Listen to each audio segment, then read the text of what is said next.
जय माता दी दोस्तों। माता की चौकी यूट्यूब चैनल में आप सबका हार्दिक स्वागत है। तो दोस्तों, सवारी आने के क्या नुकसान होते हैं, चाहे वो शारीरिक नुकसान हो चाहे वो मानसिक नुकसान हो। कई लोगों का तो ये उत्सुकता होती है कि मुझे माता काली की सवारी चाहिए, कि मुझे बाबा भैरव की सवारी चाहिए या बाबा मोहन राम की सवारी चाहिए। और वो बार बार एक प्रश्न को पूछते हैं कि जी कितनी दिनों में सवारी आ सकती है, क्या 41 दिनों में सवारी प्राप्त हो जाएगी।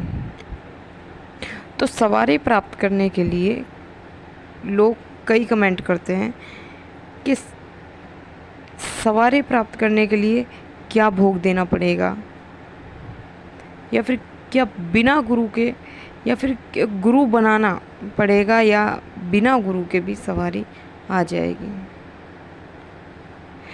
पर अधिकतर लोगों को ये नहीं पता होता कि सवारी का मतलब क्या है, और सवारी अगर किसी व्यक्ति के ऊपर आ रही है तो उसका क्या फ़ायदा है और क्या नुकसान है।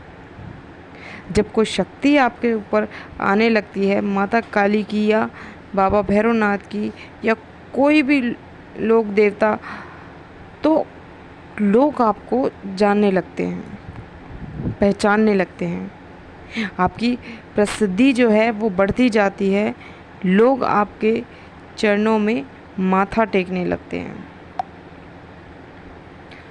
तो लोगों को ऐसा चाहिए होता है कि सवारी आए और हमें ये प्रसिद्धि प्राप्त हो। पर मैं आपको बता दूं कि जितने लोग इस प्रकार की सोच रखते हैं कि सवारी हमारे ऊपर आए और सवारी आए तो हम प्रसिद्धि प्राप्त करें, तो उन लोगों के लिए मैं बता दूं कि उन लोगों की जो ये सोच है वो बहुत गलत है एक तरीके से।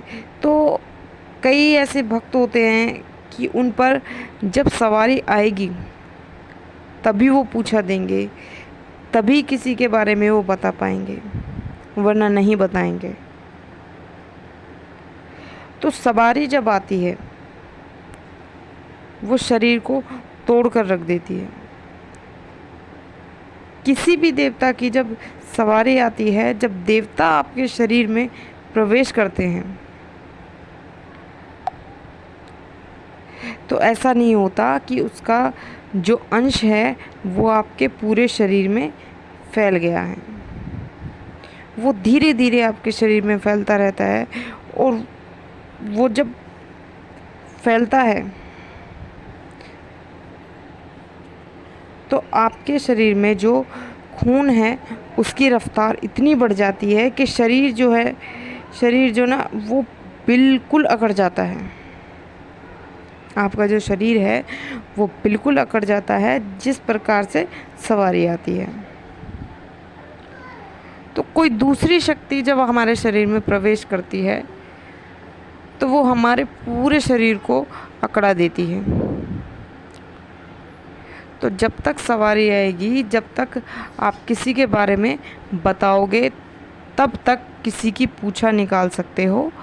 अगर सवारी नहीं आती है तो नहीं निकाल सकते हो।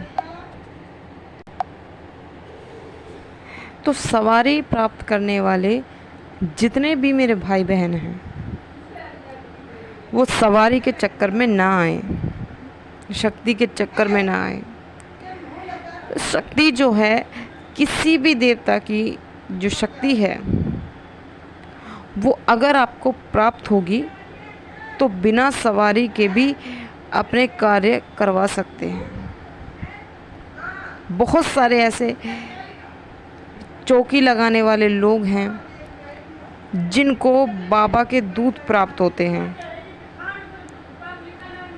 बालाजी महाराज के दूत प्राप्त होते हैं, भोले बाबा के दूत प्राप्त होते हैं,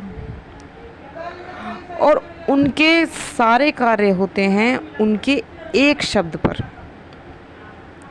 उनके सारे कार्य होते हैं।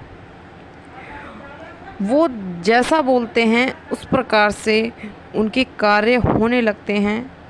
तो ये बात गलत है कि जब तक सवारी नहीं होगी तब तक कोई कार्य नहीं होगा। जिन लोगों के पास कृपा है, माता रानी की कृपा है, माता काली की कृपा है, चाहे भगवान शिव की है, तो किसी भी देवता की कृपा है तो बिना सवारी के कार्य होता है।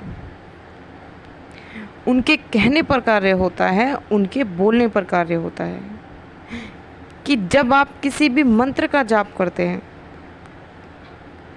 तो मंत्र का जाप करते करते एक ऐसा स्टेप आती है, एक ऐसी स्टेज आती है कि एक ही जब आपको बहुत सारे अनुभव होने शुरू हो जाते हैं, ऐसे विचित्र अनुभव शुरू हो जाते हैं, जैसे आपको ऐसा लगता है कि इस कार्य को मैं कर दूंगा या फिर कर दूंगी, इस मंत्र द्वारा ये कार्य हो जाएगा।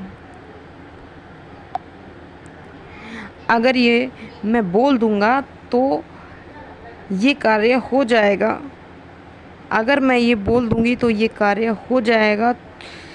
तो वो चीज़ें आपको अंदर से पता चलती हैं कि इस मंत्र को कहाँ प्रयोग करना है, इस शक्ति को कैसे बांधना है, कैसे निकालना है।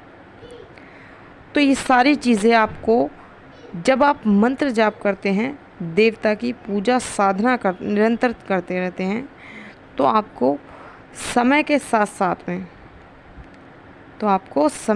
साथ में जो है वो सारी चीज़ें पता चलनी शुरू हो जाती हैं। तो इसलिए सवारी के चक्कर में ना पड़े कि सवारी आएगी तभी कार्य होगा। तो बहुत सारे तो लोग ऐसे हैं कि जिन पर सवारी आती है, यानी कि मान लीजिए कि भजन चल रहा है तो सवारी आ गई, मंदिर में बैठे हैं तो सवारी आ गई। वो लोग इतने परेशान हो जाते हैं कि सवारी को बुलाते ही नहीं हैं,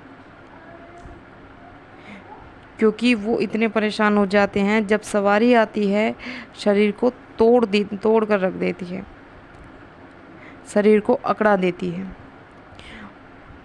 और उन्हें बहुत आराम करना पड़ता है। जो काम धंधे वाले आदमी होते हैं वो लोग सवारी को ही नहीं बुलाते, बहुत परेशान हो जाते हैं वो लोग।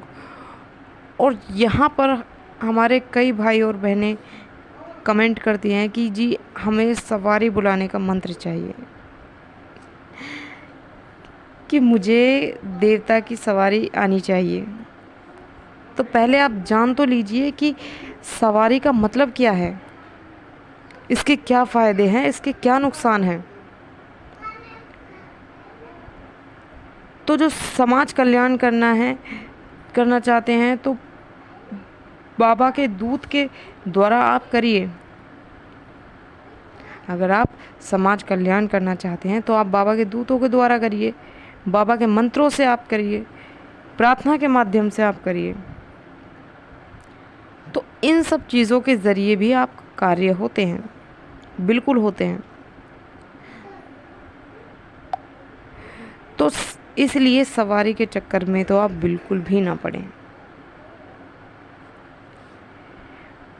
बाबा की सेवा करें, निरंतर मंत्रों का जाप करें, आपके जो इष्ट देव हैं उनकी सेवा करें, उनकी पूजा करें, उनका भोग प्रसाद निकालें। तो धीरे धीरे आप देखेंगे कि आपको तमाम चीज़ें पता चलती जाएंगी कि कैसे इस मंत्र को कहाँ प्रयोग करना है। तो आशा करती हूँ दोस्तों आपको पूरी जानकारी मिल गई होगी कि शरीर पर देवता की सवारी बुलाने के क्या नुकसान होते हैं और क्या फ़ायदे होते हैं।